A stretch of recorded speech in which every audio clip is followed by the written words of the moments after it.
नमस्ते, स्वागत है आप सभी का।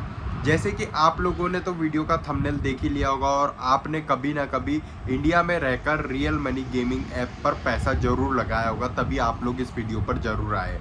आप लोगों ने पैसा लगाया, मैंने भी लगाकर खेला और कभी जीता और कभी हारा भी। हर कोई जीतता और हारता था और बहुत बड़ी इंडस्ट्री थी।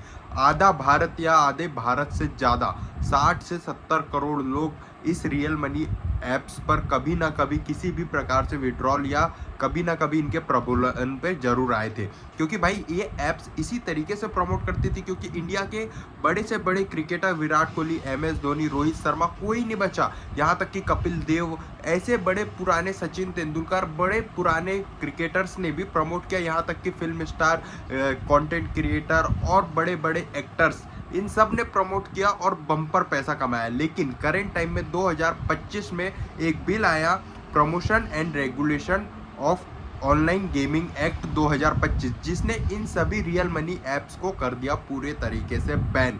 मोदी जी आए और मोदी जी ने एक ही रात में कर दिया पूरा काम तमाम। अक्सर देखा गया है कि मोदी जी रात में ऐसा करते हैं काम तमाम कि 2 लाख करोड़ की इंडस्ट्री कर दी उन्होंने पूरी तरीके से बंद। 2 लाख करोड़ का तो ये उनको टैक्स ही मिलता था, ये गवर्नमेंट के लिए थी 2 लाख करोड़ की, जिसमें से गवर्नमेंट को 20 लाख करोड़ का सालाना टैक्स का नुकसान हो रहा है भाई ये ऐप्स को बैन कर। अब सवाल ये उठता है कि गवर्नमेंट ने इस ऐप्स को तो बैन कर दी और ऑलमोस्ट 6 से 7 मंथ तक की ये केसेस, कुछ कंपनियां ड्रीम 11 को छोड़ के बाकी फैंटेसी ऐप्स, प्रोगा और लूडो किंग, रियल मनी और अदर जो धोखेबाजी करती थी वो ऐप्स भी गई कोर्ट। और आदि जो रियल तौर पर कॉन्टेस्ट वगैरह खिलाते थे फैंटेसी ऐप्स वाले, वो सब कोर्ट गए और कोर्ट पर तारीख पर तारीख, तारीख पर तारीख और तारीख पर तारीख। ये इंडिया है, इंडिया में सिर्फ तारीख पर तारीख मिलती है, ये आप लोग तो जानते ही होंगे। लेकिन इस पर प्रभावित कौन हो रहा है? वो 2 लाख लोग हो रहे हैं जो कि भाई रियल तौर पर न्यूनतम फैमिली से आते थे और जो कि जाकर किसी तरीके से जॉब करते थे, वहाँ पर उनकी 15-20 हज़ार की जॉब हुआ करती थी। प्लस वो लोग उस पर थोड़ा सा इफेक्टिव महसूस कर रहे, जैसे हमारे जैसे लोग जो कि अपने खर्चे पाने के लिए रियल मनी गेम्स को खेलते थे और इनसे अपना थोड़ा बहुत खर्चा गुजारा निकाल सकते थे। लेकिन आज के डेट में एक तो मोदी जी किसी को जॉब नहीं दे पा रहे। 2014 में उन्होंने वादा किया था कि मैं आऊँगा तो इंडिया में हर साल 2 करोड़ जॉब निकाल कर दूंगा, लेकिन अब हर साल ये कम से कम 20 करोड़ के आसपास लोगों को नौकरियों से निकलवा दे रहे हैं भाई। आप देखिए कि भाई इंडिया में हर कोई जॉब से ऑलमोस्ट तंग आ चुका है, जॉब्स कर ही नहीं रहा है और जॉब से ऑलमोस्ट बाहर आता हुआ नजर आ रहा है। अगर आप भी जॉब करते हैं तो आप भी खुश नहीं है, आप चाह रहे हैं कि हम आगे बढ़ते हैं, कोई और जॉब बिजनेस वगैरह देखते हैं भाई। क्योंकि मोदी जी की गवर्नमेंट के सामने तो हमारी पूर्ति नहीं हो पा रही, क्योंकि महंगाई इंडिया में, आप देखिए डॉलर के सामने इंडियन रुपीस कितना 96 आज की डेट पर पहुंच चुका है। समझ रहे हो आप क्या बोलना चाह रहा हूँ? और इंडिया की थोड़ी सी जो बोल सकते हो रीढ़ की हड्डी जो रियल मनी थी, जो कि कुछ युवा लोग थे वो अपना खर्चा पानी निकाला करते थे, वो सब कुछ बैन कर दिया मोदी जी की इस गवर्नमेंट ने। और इस पर उन्होंने सबसे पहले तो उनका ये चल रहा था कि 28% जो टैक्स लेती थी गवर्नमेंट, उसको बढ़ाकर 40% करने वाले हैं। लास्ट ईयर 2025 में अगस्त में उन्होंने लागू किया था और अगस्त में ये चल रहा था कि अगर 40% होगा तो चालू कर देगी। लेकिन उसके बाद पता नहीं गवर्नमेंट और ऐप्स के बीच में वो समन्वय बराबर तरीके से बैठा नहीं। ऐप्स अब कैसे 40% दे देगी भाई? ये भी तो सोचिए, ऐप्स को भी तो ग्रो करना है, ऐप्स का भी अपना खर्चा पानी है भाई। कितने बंदों को जॉब पर रखा हुआ है उन्होंने। उसके बाद 1 मई 2026 में इस बिल को लागू कर दिया, मतलब 6-8 महीने बाद लागू किया और लागू कर दिया। और इसके बहुत कठिन कठिन नियम बना दिए भाई कि अगर कोई रियल मनी गेमिंग करते हुए पाई गई कोई कंपनी, तो उसके ऊपर 1 करोड़ रुपए का जुर्माना होगा और 3 साल की अनबेलेबल जेल होगी उसको, उस ऐप को बनाने वाले, उस ऐप के ओनर को और जो खेलता हुआ पाया गया उसको भी। तो इससे आप समझ सकते हो भाई कि कितने कठिन कठिन नियम बना दिए उन्होंने। इसके साथ ऑनलाइन गेमिंग में कोई भी कंपनी रियल मनी करते हुए नजर नहीं आएगी। वो फ्री में अपना कुछ भी इनाम दे सकती है लेकिन पैसे नहीं ले सकती। अब भाई कंपनी कब तक फ्री देगी? ड्रीम 11, माई 11 सर्कल इन्होंने 6 महीने चला लिया। अब मुझे तो लगता है कि भाई ये कंपनियां पूरी तरीके से ठप होती हुई नजर आ रही है। आपको क्या लगता है, क्या इंडिया में कभी रियल मनी का कमबैक हो पाएगा? क्या अदालत इनको अनुमति देगी? देखिए एक बात तो ये है कि भाई इनको रेगुलेट करना था, पूरे तरीके से। इंडिया की गवर्नमेंट ने जल्दबाजी में कुछ भी लाती है। आपने देखा होगा कि 500 और 1000 के नोट बंद की थी गवर्नमेंट ने 2016 में, 15-16 में बंद की थी। उसके बाद उन्होंने नरेंद्र मोदी जी की गवर्नमेंट ने 2000 का नोट लाई थी, 500 का न्यू नोट लाई थी, और उसके बाद अभी मार्केट में से 2000 का नोट मोदी गवर्नमेंट ने बैन, मतलब खत्म ही हो गया। 2000 का नोट ऑलमोस्ट बंद ही हो गया। तो आप समझिए कि भाई 2000 का नोट मोदी गवर्नमेंट ला रही है और 2000 का नोट भी मोदी गवर्नमेंट बंद कर रही है। तो इस पर चूक किसकी? मोदी गवर्नमेंट की है ना। और भाई 2,00,000 करोड़ रुपए का आप टैक्स छोड़ रहे हो। टैक्स आपने खत्म कर दिया ना रियल मनी को, और लेकिन रियल मनी चल रहा है। आज भी बैटिंग साइट्स इंडिया में चल रही है। अगर आपको बैन की हो आपने, तो मोदी जी तक की ये वीडियो और ये स्ट्रीम को जरूर पहुंचाइएगा कि रियल मनी को आपने बैन की हो।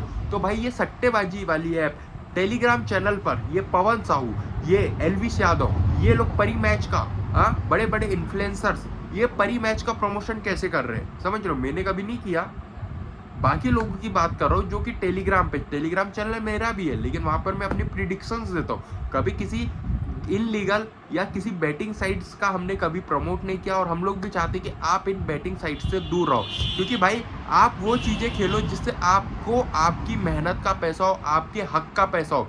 लेकिन ये जो मोदी गवर्नमेंट ने किया है कि रियल मनी ऐप्स को तो बंद कर दिया, लेकिन जो इनलीगल, जो विदेशों से डोमेन्स चेंज कर अपना टेलीग्राम चैनल्स पर लिंक पहुंचाते हैं, उससे डाउनलोड करते हैं लोग, उस पर पैसा डालते हैं, उसके बाद अकाउंट फीस, इतनी सारी झंझट आ रही है, उनका पैसा कभी भी उनके वॉलेट से गायब कर देते हैं। इसकी केस कहाँ होगा? क्योंकि एक तो इनलीगल है, जो खेलने वाला व्यक्ति है वो तो चौकी भी नहीं जा सकता। समझ रहे हो मैं क्या बोलना चाह रहा हूँ? कि भाई मोदी गवर्नमेंट ने लाया तो जो टैक्स दे रहा था, जो व्यक्ति मतलब पूरा अपना टैक्स दे रहा है, जो सही तरीके से खेल रहा है, उसके गेम की तो आपने वाट लगा दी पूरी तरीके से। और जो चोरी कर रहा है, रियल तौर पर आतंकवादी को पैसा दे रहा है। मोदी गवर्नमेंट का यही था कि ये फैंटेसी ऐप्स वगैरह आतंकवादी हमले में पाकिस्तान में पैसा जा रहा है, इस्लामी देशों में पैसा जा रहा है, विदेशी पैसा चला जा रहा है, ऐसा वैसा ये वो। लेकिन अब जा रहा है भाई, अभी भी आप देखिए कि आईपीएल पूरा खत्म होते हुए आ रहा है, और आपको लगता है कि सट्टा बंद हुआ होगा इस इंडिया में। भाई ये इंडिया में आईपीएल की वजह से सट्टा चलता है, आईपीएल की ही वजह से सट्टा चलता है, और इतने अरबों करोड़ों का सट्टा चलता है ना एक एक मैचेस पे, ये आप समझ सकते हो। लेकिन ये अरबों करोड़ों रुपया पूरा जा रहा है, इसको कोई बंद कर रहा है? मोदी जी सुन पा रहे हो आप? मोदी जी आप सोना ना खरीदने की बात कर रहे हो। गरीब इंसान के पास पैसा रहेगा तो वो सोना खरीदेगा ना। सही बोल रहा हूँ गलत बोल रहा हूँ आप लोग जरूर बताइएगा, और इसी तरीके से हम आवाज उठाते रहेंगे। हमारा काम है भाई कि ये सच्चाई थी कि ये मैं चाहता हूँ कि भाई जो ये इनलीगल ऐप्स है ना, रेड्डी अन्ना, रेड्डी अड्डा 888, तो स्टेक, ये वो लन फन, ऐसी 50 साइट चल रही है जो कि हर दूसरे हफ्ते अपना डोमेन चेंज कर रही है, और अरबों करोड़ों रुपया इंडिया का बाहर विदेश चला जा रहा है। और कुछ छोटे मोटे और बड़े बड़े इन्फ्लुएंसर्स इनकी चपेट में आ रहे हैं। बड़े बड़े इन्फ्लुएंसर्स का सीधा नाम बता सकता हूँ मैं आपको, पवन साहू, वो अपने टेलीग्राम चैनल पर सट्टे की ऐप प्रमोट कर रहा है। समझ रहे हो आप लोग? सट्टे की ऐप प्रमोट करने वाले व्यक्ति लोगों के ऊपर कानून लगाया गया 1 मई से, लेकिन अब तक कोई हुआ? आज 22 से 20 दिन हो चुके हैं भाई एक्ट को आए हुए, लेकिन अभी तक किसी ने भी आवाज नहीं उठाई कि ये बड़े बड़े इन्फ्लुएंसर्स ने इतना अरबों करोड़ों रुपया कमा लिया। अनुराग द्विवेदी इंडिया से बाहर भाग गया, मुंबई मलिक दुबई में है भाई, मुंबई मलिक, और बड़े बड़े ना जाने कितने, आकाश गैलेक्सी, कितने बड़े बड़े ये दल्ले लोग, ये पता नहीं भाई क्या बोलूँ मैं। बताओ आप लोग सही बात कर रहे हो या मैं गलत बात कर रहा हूँ, या सही बात कर रहा हूँ? आप लोग बता सकते हो भाई लोग। समझ रहे हो भाई? इंडिया में रियल मनी को रेगुलेट किया जाना था भाई। कोई व्यक्ति अगर पैसे कमा रहा है तो वो टैक्स भी तो दे रहा है, तो वो उसकी मेहनत की कमाई हुई ना भाई। फैंटेसी ऐप्स पे कोई जुआ या सट्टा नहीं था भाई। फैंटेसी ऐप्स पर पूरी तरीके से स्किल बेस्ड गेम था। कोई कैसे बता सकता है कि विराट कोहली आज 2 कैच पकड़ेगा या 19 रन बनाएगा? भाई वो उसका लक फैक्टर भी काम करने को होना, उसका दिमाग, उसका पूरे सेंस कि भाई सामने रबाडा है, रबाडा आउट कर सकता है, सामने रविचंद्रन अश्विन है, विराट कोहली को फंसा सकता है, सामने मोहम्मद सिराज है, उसकी स्विंग होगी बॉल तो विराट कोहली शायद रन्स मार सकता है, सामने रशीद खान है, शायद उसको विराट कोहली आड़े हाथों ले लेगा। समझ रहे हो मैं क्या बोलना चाह रहा हूँ? ये पूरे स्टैट्स को मेंटेन कर कोई व्यक्ति प्रिडिक्ट कर भाई विराट कोहली को कैप्टन या वाइस कैप्टन बनाता था। तो मेरी गवर्नमेंट और नरेंद्र मोदी से एक ही दरखास्त है कि भाई ये सट्टेबाजी वाली ऐप को बंद करो और रियल तौर पर रियल मनी ऐप्स को चालू करो। आप लोगों को क्या लगता है, आपके हिसाब से क्या हो सकता है, क्या नहीं हो सकता? मुझे तो ऑलमोस्ट 70 और 30 लग रहा है कि भाई 70% रियल मनी ऐप्स को ऑलमोस्ट इंडिया से नरेंद्र मोदी की गवर्नमेंट ने उखाड़ फेंका है। उनका कमबैक, गवर्नमेंट चेंज होगी तो ही आएगा। अगर आपको क्या लगता है, आपकी राय आप लोग कमेंट बॉक्स पर बताओ। बस मेरा यही है कि भाई कुछ सही करो गवर्नमेंट, वरना पूरा पैसा इंडिया का खाली हो जाएगा। इंडिया कंगाली की ओर आने वाला है। अभी तो ऑलरेडी पेट्रोल और गोल्ड के ही रेट हाई जा रहे हैं, कुछ टाइम बाद खाने के भी लाले पड़ सकते हैं। जो भी फर्स्ट टाइम चैनल पर आए, चैनल को सब्सक्राइब एंड जय हिंद, जय भारत।